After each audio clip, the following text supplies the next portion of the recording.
Hello, how are you? Today, inshallah, we will start with chapter 20, lesson 2, prokaryotes. From the beginning, what do you mean by prokaryotes? Can you remember?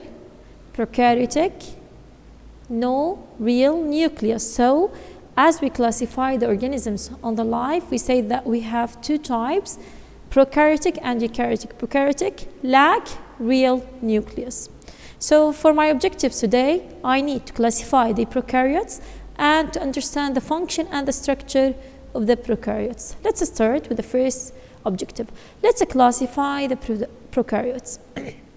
In the beginning, we need to know what we mean by prokaryotes. Prokaryotes, which is the smallest and most abundant organisms on Earth, unicellular and lack a nucleus. You have to know if the organism lack a nucleus, then the DNA is located where? In the cytoplasm, because there is no nucleus to contain the DNA. The prokaryotes in general are divided into two types, bacteria and archaea. So the prokaryotes are divided into two types, bacteria and archaea. These groups are very different from each other. Some of the biologists consider each group as a separate domain, and the eukaryote is the third domain. So we will classify the bacteria as a domain, archaea domain, and eukaryotes as a domain. Let's start with the bacteria. As you can see in the picture, the larger of the two domains of the prokaryote is the bacteria. Bacteria include a wide range of organisms with lifestyles so different that biologists do not agree exactly how many phyla are needed to classify this group. So let's check the structure of the bacteria. As you can see here, this is the genetic material, which is the DNA. This is ribosomes inside the cell. At the surface, we have cell membrane. This is the cell membrane. We have peptide glycan cell wall, outer membrane. I have flagellum, pili. These are projected outside the cell. Okay? This is the structure of some of the bacteria. Bacteria live almost everywhere, in fresh water, salt water, on land, and within the bodies of humans and other eukaryotes. As an example of the bacteria, we have Escherichia coli or E. coli, which is a typical bacterium that lives in human intestine, which we can see it in the picture here. So E. coli is found, or it's live already in the human intestine. Bacteria are usually surrounded by a cell wall that protects the cell from injury and determines its shape. So the bacterial cells are surrounded by cell wall. You have to know this information. The cell walls of bacteria contain peptidoglycan, a polymer of sugar and amino acids that surround the cell membrane. Some of the bacteria, like E. coli, have a second membrane outside the cell wall that makes the cell specially resistant to damage. So E. coli resistant to damage because of the presence of the extra membrane or outer membrane, or we can say second outer membrane. Some of the bacteria contain flagella, which what is the main function of the bacteria, flagella in the bacteria? Which is the movement. So the movement is the main function for the flagella. E. coli have also pili. The pili, as you can see in the picture, serves mainly to anchor the bacterium to a surface or other bacteria. So there is a projection, extracellular projection like flagellum and pili, that's found in some of the bacteria which have special functions. The second domain, which is the archaea. Under the microscope, archaea look very similar to bacteria. Both are equally small, like nuclei, and have cell walls, but there are important differences between the archaea and the bacteria. The walls of the archaea lack peptidoglycan, and their membranes contain different lipids. So in the archaea, there is lipids in the membranes. Okay, and the DNA sequences of key archaea genes are more like those of eukaryotes than those of the bacteria. So the archaeal DNA is mostly similar to the eukaryote's DNA. And scientists have concluded that the archaea and eukaryotes are related more closely to each other than bacteria and archaea. Many archaeas live in extremely harsh environments. What do you mean by harsh environments? Which is not the optimal condition of the environment. Harsh, like extremely salt, extremely hot, and so on. When a group of the archaea produce methane gas and live in the environment with little or no oxygen, such as thick mud and the digestive tract of animals. So, some of the archaea produce methane gas and it can live without the presence of oxygen. Other archaea live in extremely salty environments, such as Utah, Great Salt Lake, or in hot springs where temperatures approach the boiling point of water. So, some of the hot springs archaea, we can take some of the enzymes that are already found in these archaea because they can understand the high temperature. Let's start with the structure and function of the prokaryotes. So, how do prokaryotes vary in their structure and function? Let's check. Prokaryotes vary in their size and shape, in the way they move, and in the way they obtain and release energy. So, this is how the prokaryotes differ. Let's check the size, shape, and movement. Prokaryotes range in size from 1 to 5 micrometers. So, we are talking about the micro here, making them much smaller than most eukaryote cells. Prokaryotes also come in a variety of shape, like rod shape, spherical or spiral, and corkscrew structure. Rod shape like bacilli, spherical shape like cocci, and spiral and corkscrew like spirilla. Prokaryote also can be distinguished by whether they move and how they move. Some prokaryotes do not move at all, others are propelled by flagella, and some glide slowly along the layer of stem-like material they secrete. Most prokaryotes need a supply of chemical energy, which they store in the form of fuel molecule like a sugar. Energy is released from these fuel molecules during cellular respiration, fermentation, or even both. So some of the prokaryotes use the cellular respiration, the other use fermentation, and some will use both of these two mechanisms. Also, prokaryotes vary in the ways they obtain energy and the ways they release it. Looking at the two tables on the following slide, we will check the differences and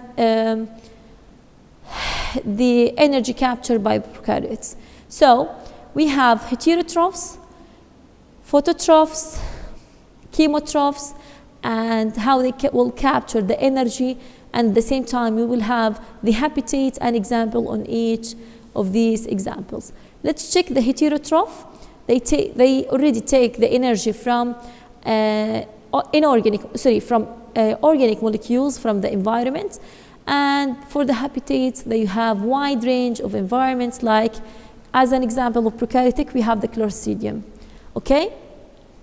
Go to the chemotrophs, use energy released by chemical reaction involving ammonia, hydrogen sulfides, and so on. And they will live in harsh chemical environments, like deep in the oceans or in thick mud and so on. And as an example, we have the Nitrosomonas bacteria.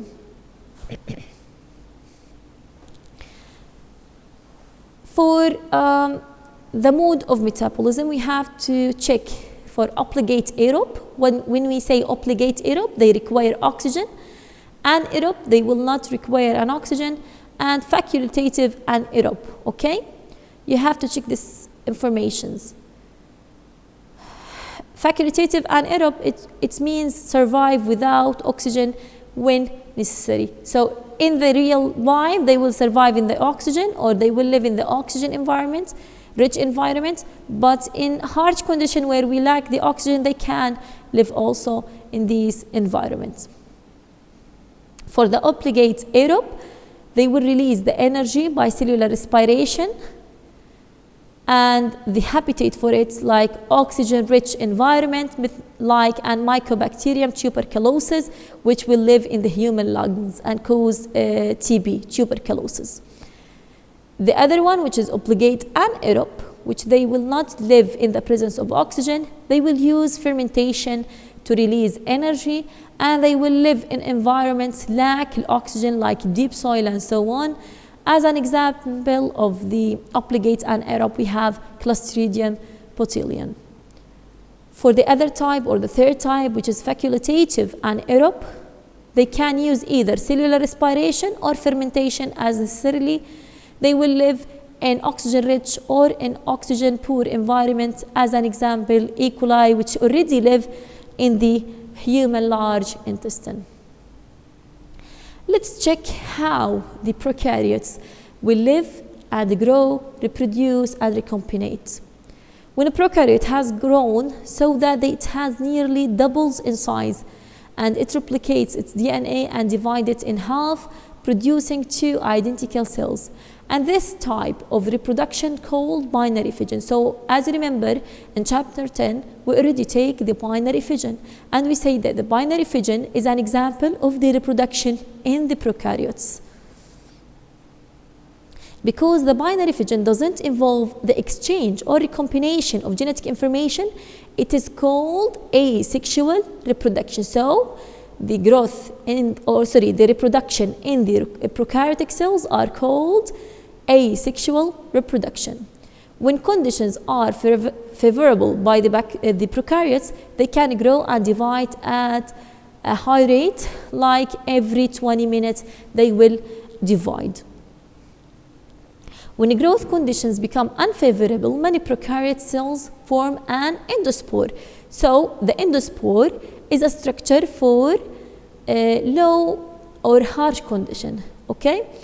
Which is the thick internal wall that encloses the DNA and a portion of the cytoplasm. So the endospore is a form of the cell or a prokaryotic cell in unfavorable environment or condition.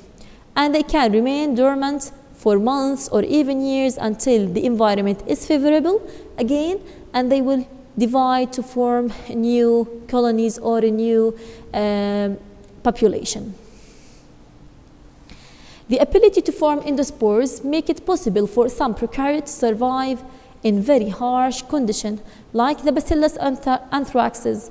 The Bacillus anthracis, which cause the disease anthrax, as we heard of this example before, is one such bacterium. So the anthrax, or the disease anthrax, is caused by Bacillus anthracis, which is one of the prokaryotes that will survive in very harsh condition by changing the form of the cells into an endospores, and they will stay alive for a long time, okay?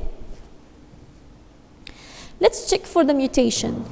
Mutations are one of the main ways prokaryotes evolve. So as you mentioned before in the evolution, we say that the mutation is the source of the evolution, okay? Mutations are random change in DNA that occur in all organisms, and especially in the prokaryotes, mutations are inherited by daughter cells produced by binary fission.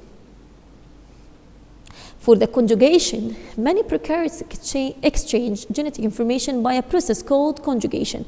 So during the conjugation, a hollow bridge forms between two bacterial cells, and genetic material, usually in the form of plasmid, moves from one cell to another. So again, the conjugation, it is the exchange of the genetic material. Many plasmids carry genes that enable bacteria to survive in a new environment or to resist antibiotics that might otherwise prove fatal. And this transfer of genetic information increases genetic diversity in a population of prokaryotes. Let's check the importance of prokaryotes. What role do prokaryotes play in living worlds? There is many rules for the prokaryotes, and there is many functions for the prokaryotes in the real life.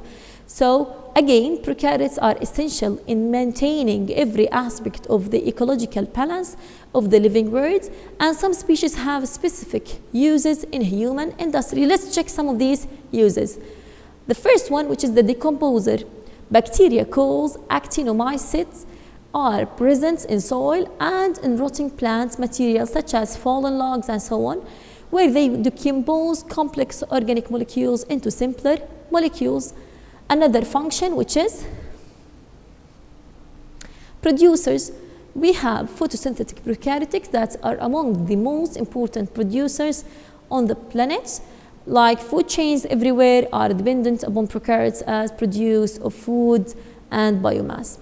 Also, we have a nitrogen fixer prokaryotes, which will fix the nitrogen in the form of nitrogen compounds from the nitrogen gas, and they can convert the nitrogen gas into ammonia and so on, that the plants could use. So nitrogen fixing bacteria and archaea provide 90% of the nitrogen used by other organisms.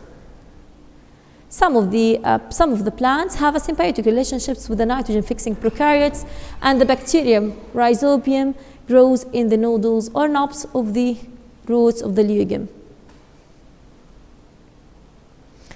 A human uses some of the prokaryotes, like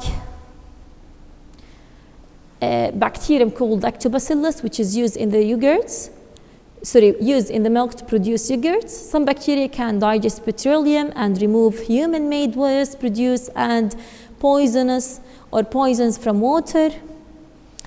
Another examples, bacteria and archaea adapt to extreme environments, may be a rich source of heat-stable enzymes that can be used in medicine, food production, and industrial chemistry. And at the same time, we will use some of the enzymes that is found in the heat-stable bacteria, like DNA polymerase from the bacteria we can extract from the bacteria. And that's it. Make sure that you understand all of the points about the prokaryotes, and have a nice day. Bye-bye.